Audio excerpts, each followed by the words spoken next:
Hello കൂട്ടുകാരെ, എല്ലാവർക്കും വിജയസ് ഡയറിയിലേക്ക് സ്വാഗതം. ഇന്നത്തെ ഞങ്ങളുടെ വീഡിയോ എന്ന് പറയുന്നത് ഒരു സ്വാദിഷ്ടമായ കപ്പയുടെ കൂടെ കൂട്ടി കഴിക്കാനുള്ള ചമ്മന്തിയും എങ്ങനെ തയ്യാറാക്കി എടുക്കാമെന്നതാണ്. ആദ്യം തന്നെ കപ്പ കഴുകി നന്നായി തൊലി കളഞ്ഞ് കഴുകി നമുക്ക് എടുക്കാം.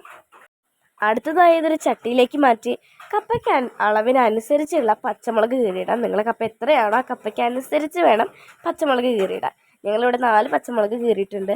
ഇനി നമുക്ക് ആ പച്ചമുളകോട് കൂടിയിട്ട് നമുക്ക് ആ കപ്പ കുക്കറിലേക്ക് ഇട്ട് കൊടുക്കാം.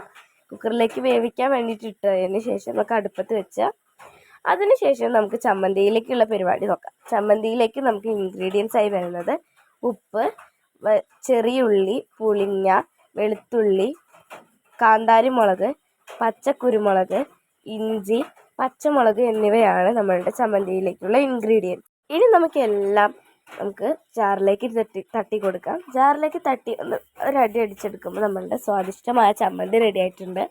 നമുക്ക് അതിൻ്റെ കൂടെ കൂട്ടി ഒരു പിടി പിടിക്കാൻ വേണ്ടിയിട്ട് കപ്പയും കൂടി വേണം. നമ്മൾ നേരത്തെ വേവിക്കാൻ വെച്ച കപ്പ തുറന്ന് നോക്കാം. കപ്പ തുറന്നപ്പോൾ നല്ല ആവി പറക്കുന്ന വെണ്ണ പോലെയുള്ള കപ്പ ഇവിടെ റെഡി ആയിട്ടുണ്ട്. ആ പച്ചമുളകോട് കൂടി ആ ഫ്ലേവറൊക്കെ വന്നിട്ടുണ്ട്. ഇതാണ് നമ്മുടെ എല്ലാത്തിൻ്റെയും ഫൈനലായിട്ടുള്ള റിസൾട്ട്. നല്ല രുചിയായിരുന്നു. ആ വെണ്ണ പോലത്തെ കപ്പ ഒരു ചമ്മന്തിയിൽ ഇങ്ങനെ ഞെരടി കഴിക്കാനായിട്ട്. എന്തായാലും ഈ വീഡിയോ കണ്ട എല്ലാ കൂട്ടുകാർക്കും താങ്ക്സ് ഫോർ വാച്ചിങ്.